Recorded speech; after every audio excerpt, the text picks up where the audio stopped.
Dr. Sharon James is a social policy analyst at the Christian Institute. She's also the author of many books, including What Do Christians Need to Know and How Christianity Transformed the World. And she's here to help us explore and tell us about some new resources that she's created. Welcome along to UCB1, Sharon. Great to speak with you, Helen. So this conversation has been sparked because you've been looking into something some of us may have heard of, but others maybe not. And this is a term called critical theory.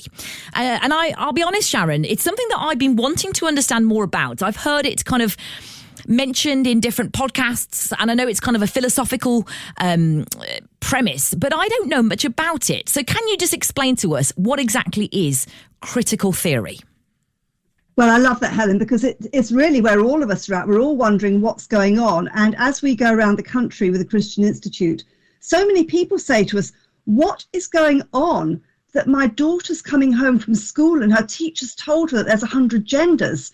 We all saw the headlines the other day at Rye College, a teacher berating two girls who wouldn't really just cheer on a classmate who was deeply concerned, identifying as a cat. And people say, the world's going crazy, what's going on? When you look behind some of the seeming craziness that is going on, Helen, there is actually a school of thought called critical theory, the end point of which teaches us to believe that feelings are more important than facts. If you can just get that somebody can say to you, I feel offended, and their perception or feeling of being offended outweighs your intent as the speaker or any objective truth in what you've said, nobody can challenge their claims. So if you go back to where this term critical theory came from, it was a school of thought founded in 1923, and the architects of this school of thought looked out at society and they saw, you know what, there are lots of inequalities, and there are lots of unfairnesses, and there are lots of injustices. And the cause of that is structural injustice, and we need to overturn this endemically, horribly oppressive, unjust society. And we can overturn society by getting people to question absolutely everything. And they divide a truth between traditional theories, which is everything you learn at uni or college in the past, philosophy, history, theology, science. That's traditional, that's understanding the world. They weren't so interested in understanding the world as about changing the world. So critical theory is about action. It's about stirring people up to overthrow oppression. And essentially, the end point is it undermines all of the institutions on which our society is based. But isn't it important to question structures, to challenge structures when they're not working to benefit everyone, when we're seeing inequality and injustice? Absolutely. And so if you like, they coined this phrase traditional theories. This was knowledge based on truth claims and on objectivity and on looking at the facts as they are. When you say we're not going to respect truth claims anymore, we're simply going to go on perceptions and feelings, you're then on very shaky ground, and it's a God-given instinct to want to challenge injustice and oppression. As Christians, we absolutely are commanded to challenge injustice and oppression. The whole Bible is the message of people saying this is due to human sinfulness. We must challenge it, we must question it, but we must question it on the basis of truth. And what I explain in my resources on critical theory is that it rests on a worldview that says there is no transcendent authority, there is no God, there's nobody out there to tell us what good and bad is. So you know what? We can all make up for ourselves what good and bad is. And then we're on very, very shaky foundations and very sinking sand, and you end up with so-called solutions for injustice that actually make things worse. And that's kind of the world we're in now. It's interesting because I'm someone that is convicted in my faith. I've been on the journey now, and I grew up as with a Bible-believing mother. My dad came to know Jesus when I was in my late teens, but I had to go on that journey myself and ask questions like, how do I know the Bible is true and accurate? Who says, that Jesus is Lord and Saviour, not just a historical figure? But until you grapple with those things, how can you know what is true? And I suppose my question is, if we don't know the authority of the Bible, we don't know that it is where it comes from and its historical accuracy, then how can we know what is true?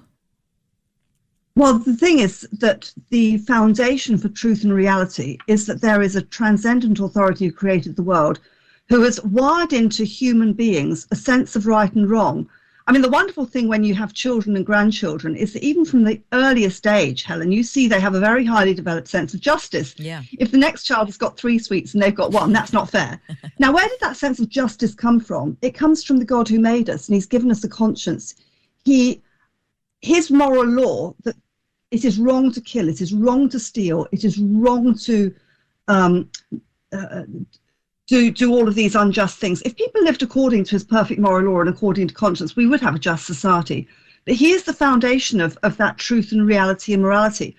The upshot of this worldview that says there is no God, there is no absolute morality because we can each make up our own because there's no God, there's no ultimate truth. This is what has pushed us into the situation now where ultimately it's the loudest voices win, and we're not allowed to go back to objective truth anymore. The crisis in universities is what worries many people, whether they're Christians or not, because many young students are being told now objectivity is a harmful research practice. Science is a Western male right construct. We must just look to lived experiences and group viewpoints. And it's ending up, Helen, dividing society into groups in a way that, as I say, many people, not just Christians, are deeply alarmed by this. And I think what's disturbed me is that over the past number of years, I've seen a number of non-Christians seeing the problem and describing it more clearly than many Christians. Whereas by contrast, many in the church, because we have this sense, oh, but of course we want justice, of course we want fairness, there can be a very naive going along with these claims because we want to do the right thing, and we all feel guilty about having more than the next person.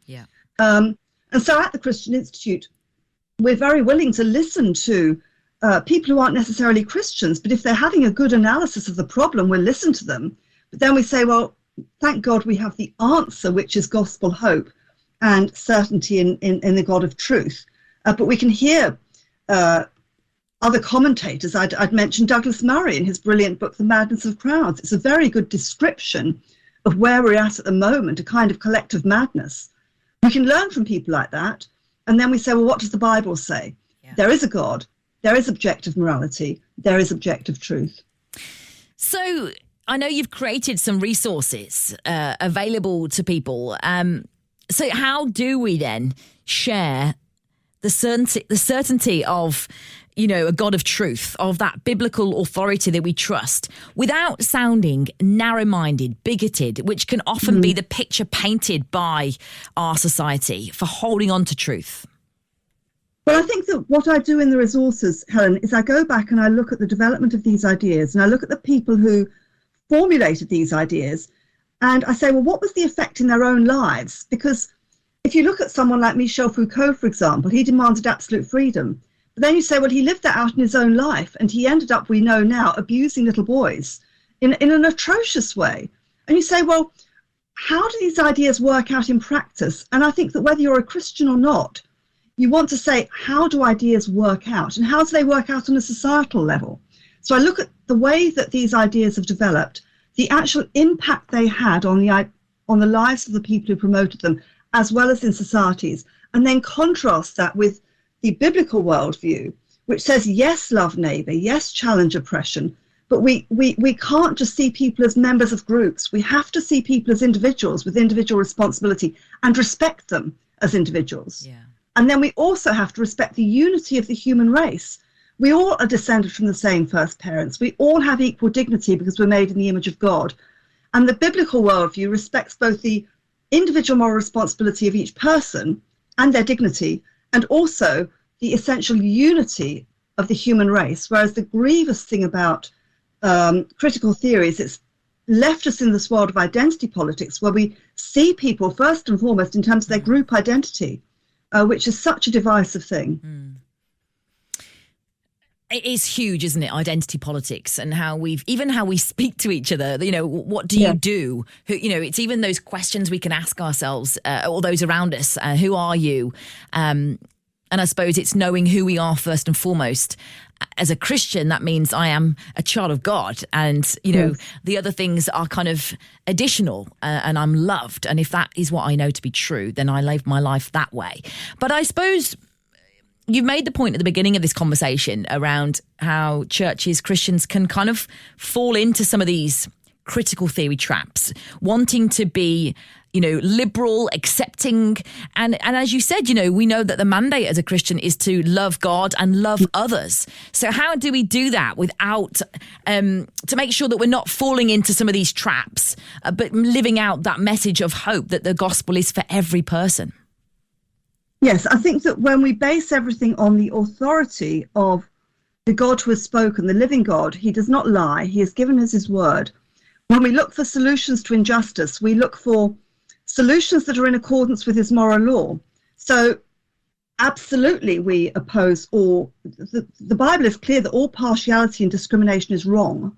But then if you come in with solutions that actually create more impartiality and more discrimination, those solutions will make things worse. So you go back to the biblical truth and you say, how do we base solutions on that? And when you look at the impact that Christians, real living Christians, have had through history, and I say more about that in How Christianity Transformed the World, they have often been at the forefront of the leading reform movements because of the conviction that every human being is made in the image of God. And again, it's interesting that even secular writers now say that the basis of actual human rights is that Christian belief that every human being has been created in the image of God. And again, when you go back to the architects of critical theory, they say that the narrative or discourse around human rights is just a power play to keep the privileged in power. So they even end up questioning the premise that there are universal human rights, which is very, very disturbing indeed.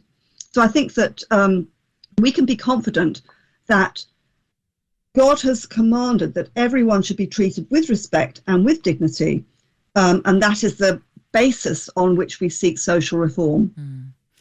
And that is where the hope that we can bring into the conversation as well is so important.